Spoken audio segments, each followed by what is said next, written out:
Hello, hi guys! Magandang hapon sa inyong lahat.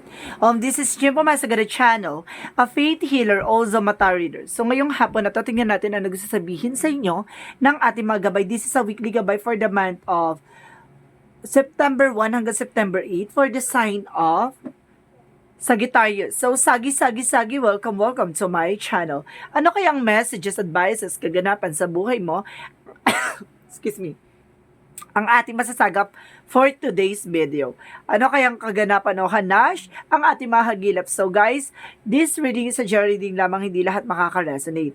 Kunin lamang pa makaka-relate sa inyo and comment down below kung kaninong energy ang ating nasagap. Don't forget to like and subscribe my channel and hit notification bell for more videos updates. Sa mga hindi pa po nakakapag-subscribe sa aking channel, please click nyo po subscribe button dyan sa baba for all bell para updated kayo sa mga videos na i-upload natin every time in every moment. So guys, kumapit-kapit ka dahil ito ang mensahe sa iyo ng ating mga gabay.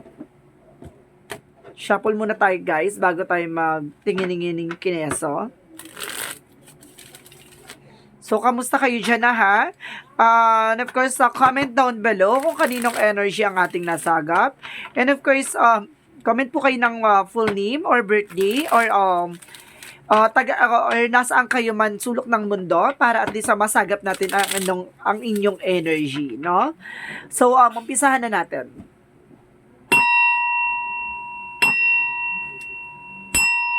Angel Spirit, please give me information for the sign of Sagittarius.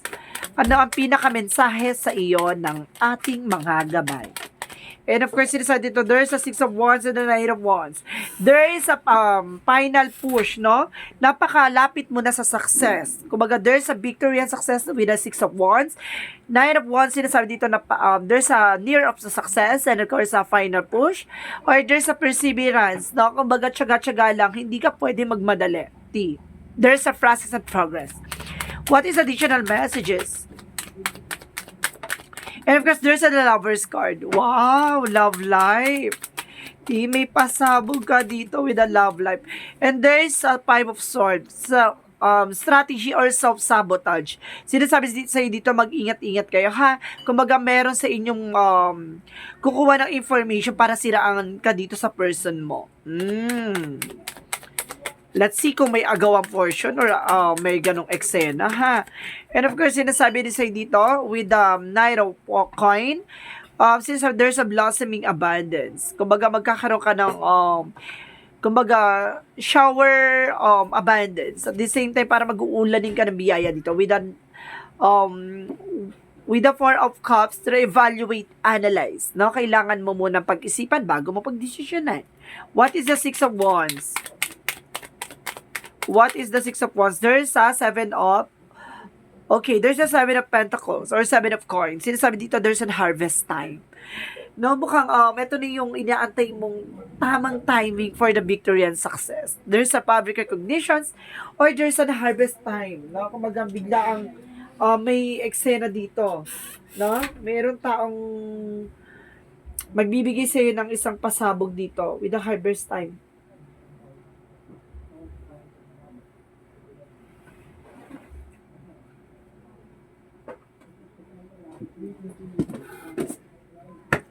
What is the Nine of Wands? There is a Two of Swords. There's a decision. There's a final push na kailangan mo itong pag-decision as soon as possible. So, sinasabi sa ito, mag-ingat-ingat kayo. So, ibig sabihin na kailangan nyo pag-decisionan to, pag-isipan nyo muna. No?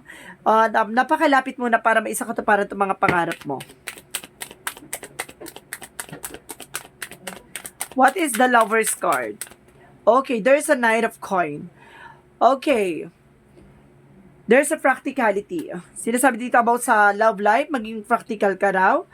And of course, maging maingat ka, no? Wag bibigyan ng information. Lalo-lalo na pagdating sa love life. Wag ka naglalabas ng information. Lalo na kung privacy. So, what is the Five of Swords? There's a Ten of Coin. There's a long-term success and long-term investment. Talaga, get more strategy. No, investment. Kailangan mo mag-invest. What is the Nine of Coin? Okay, wow. Sinasabi ng Nine of Coin dito, there's a Six of Cups, and of course, there's an Eight of Sword. No? Kailangan mong kumawala sa mga negative energy. Ito, may tao ditong hindi makamove on. No? Meron ditong ex na hindi makamove on. No?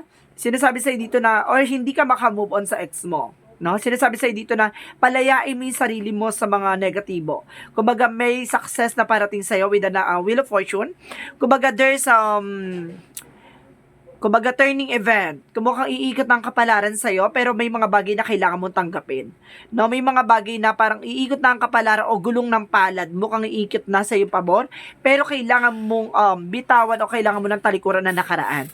Four of Cups, kumbaga, re-evaluate, analyze, or visualize anything or everything that you are manifesting. So, what is the Six of Wands and of course, the Seven of Coin? Okay, there's a Five of Pentacles. Kapag sinasabi dito with the Five of Coin, kumbaga, magtatagumpay ka na at magkaka-harvest time ka about dito sa paggalog mo, about sa losing financial or temporary financial loss. Sinasabi sa'yo dito na mukhang bigla kang babangon, no? Hindi mo inaasahan na, kumbaga, napagdaanan mo na at pagdadaanan mo, pero maaring mamamanage mo ng maayos.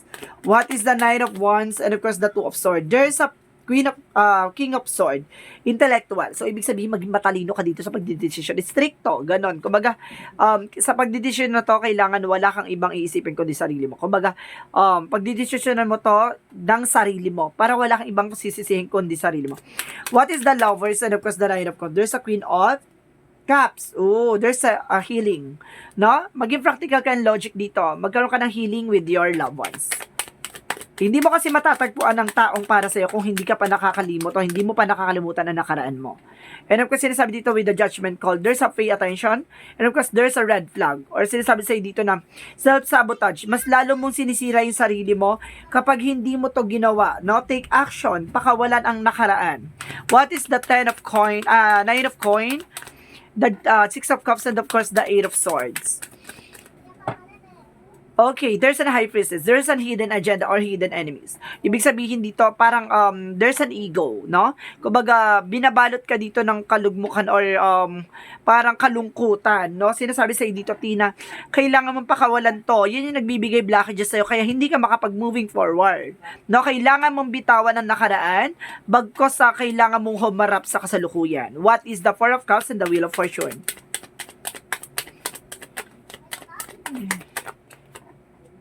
What is the Four of Cups and the Wheel of Fortune? Okay, guys. There's a Six of Swords. There's a transition. Parang, ito na yung gulong ng palad na iikot mismo sa iyong mga palad. Kumbaga, pagtanggap sa mga katotohanan na hindi mo na mababalik ang nakaraan pa. So, what is the total outcome? Ang pinaka-outcome is the Tempest card revert, no? Buhayin mo ulit ang sarili mo. Buhayin mo ulit ang katawan lupa mo or buhayin mo ulit ang panibagong chapter ng buhay mo. No, kumbaga, there's a Palace of Wands. Kumbaga, natapos na yung struggles, natapos na yung failure. Kumbaga, sinasabi sa'yo dito, take some rebirth or meditate and contemplate. Kailangan mo magsimula at bumangon. Additional messages, there's a Two of Coin. Kailangan mo magdesisyon at kailangan mo ng balance, no? And of course, the Five of Wands in reverse. Ibig sabihin, dito matatapos na yung failures, struggles. Kumbaga, yun na. Kumbaga, kailangan mo lang humarap sa kasalukuyan. Kailangan mo nang kalimutan na nakaraan. Move on din pag may time. Diba? What is the Love Oracle card? Love Oracle card, sinasabi na, there's an abundance. Mukhang may masaganang buhay talaga na nakalaan para sa'yo. And of course, there's a passion. Like each other without quality. See? Kumbaga, magkakaroon ka talaga ng, darating yung taong para sa'yo. Kumalma ka lang, no? Having fun. Enjoy your life for the fullest. Ibig sabihin dito, may mga bagay lang talaga o tao sa buhay natin na aalis at lilisan. No? Kumbaga, magiging parte lang yan na nakaraan, pero hindi yan magiging parte ng kasalukuyan. Tandaan mo, kumbaga life goes on. Ano kasi sinasabi din, the bird has spiritual activation. Mukhang lalakas ang pakiramdam mo, mukhang tatalas ang pakiramdam mo. Mukhang lalakas ang, kumbaga yung intuition mo. Because, magkakaroon ka ng kakayanan dito ng hindi mo ina-expect. There's an intuition predictions or there's a clairvoyance. May mga bagay na parang premonition. May mga bagay na makikita ka from the near future, no? Yung mangyayari pa lang. What is chakra messages? There's a bittersweet. Di ba? Pagkatapos ng pait, may tamis. Kumapit ka lang. Makakaalis ka din dyan. And of course, there's a rejection. Maaring takot ka sa rejection or na-reject ka, no? At sinasabi rin sa dito, guys, there's a workaholic, no? Kumbaga, nakatuto ka sa negosyo, trabaho, anak, buhay mo. Sinasabi sa dito, no? Ituon mo yung sarili mo dyan. Ano? What is additional messages? There's an author. Ikaw ang magdidikta o ikaw ang susulat ng sarili mong pahina. Ikaw ang magbibigay kwento ng buhay mo. Ikaw ang magdidikta at tutuparin mo yung mga, kumbaga, yung mga sinulat mo sa magiging istorya ng buhay mo. Ganon. And of course, there's an abundance. Talagang pinapasabog dito mo kang magiging masaya at maligaya ang buhay mo. Magiging masagana ka din dyan with the physical reality. Okay, another energy, angel spirit guides. Angel spirit guide, please give me an information. So, sinasabi dito, there's a door to value. Wow, salapi, salapi, salapi. And there's a strategy. I told you, di ba? Gamitan mo na strategiya yan, T and the word card. Babaguhin ang mundo at babaguhin ka ng pagkakataon at panahon. So, what is Archangel Michael? Messages. And of course, sinasabi dito, admit to yourself and act accordingly. Ibig sabihin dito, tanggapin mo ang katotohanan na may mga bagay na hindi mo hawak, may mga bagay na wala ka at meron sila, at may mga bagay na kailangan mong maging totoo sa sarili mo. No? Wag kang mag-pretend or wag kang pretender. No? What is Archangel Michael? Another messages. Mas lalo ka lang masasaktan, mas paglalo kang paglalo mong pati sa sarili mo nagsisinungaling ka na rin. And of course, sinasabi dito, your home is protected by angels. No, pinoprotektahan ka daw ng ating mga gabay. So, kaya kumalma ka lang. So, what is the messages of life? A win-win outcome for ka. So, ibig sabihin mananalo ka na this time. Buksan mo ang puso mo, T. May panibago magmamahal sa'yo. No? Huwag mong hayaan mabulok ka dyan. Charis! And don't let pride get in your way. So, ayun yun na, yung ego mo. No, ayaw mo kasing natatahalo, T. Kailangan mong tanggapin minsan na may mga laban na kailangan natin sukuan. No? What is additional messages? What is the love additional? There's a snake. So what is the snake? Live according to your divine essence. No? Kumbaga, kailangan alam mo at alam mo sa sarili mo kung gaano ka kahalaga at alam mo kung sa sarili mo kung paano ka magta-transform, 'di ba?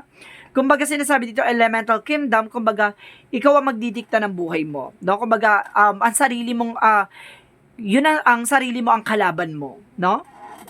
What is the Jesus loving quotes. May Jesus loving quotes na ba? Okay, wala pa. What is the Jesus loving quotes? Okay, sinasabi dito, what things soever you desire, when you pray, believing that you receive them, and you shall have them. Ibig sabihin dito, yung mga bagay daw na pinapangarap o inaasam-asam mo, maaari mong ipagdasal at maniwala ka lang na matatanggap mo at makukuha mo. No? Kumbaga, makukuha mo yan ayon sa kalooban ng Diyos. What is the messages of life? Sinasabi sa dito with the messages of life is master of life. What it is? I dedicate my strength to the divine with me. I align myself with the truth sovereign of my life. My ego step aside. I listen to my inner voice and act in accordance with the truth I hear. In this way, I become the master of life. I live and binding humility and grace and love for the glory of God. See? Kumbaga sinasabi dito, matututunan mo ang hamon ng buhay. May mga bagay o tao sa buhay natin na may mga aalis at may mga bagay na hindi para sa atin, no? Kailangan mo lang tanggapin na may mga bagay na pangahawakan natin hanggang huli at may mga pangahawakan tayo hanggang simula. Kumbaga, kailangan natin magpaubaya, no? Ipaubaya mo yung mga tao o bagay na hindi para sa iyo. Kumbaga kumbaga there's an acceptance or kumbaga appreciate yung mga bagay-bagay na darating sa buhay mo. May nakalaan na bibigyan ka ng panibagong bukas at may nakalaan na bibigyan ka ng panibagong saya at ligaya. So sinasabi sa iyo dito, pakawalan mo ang nakaraan, at magpatuloy sa kasalukuyan. So this is a weekly gabay for the month of September 1 hanggang September 8 for the sign of Sagittarius. This reading is a general reading namang hindi lahat makaka-resonate. Kunin lamang po ang makaka-relate sa inyo and comment down below kung kaninong energy ang ating nasagap. Maraming salamat guys and see you in the next video. Bye-bye and babush!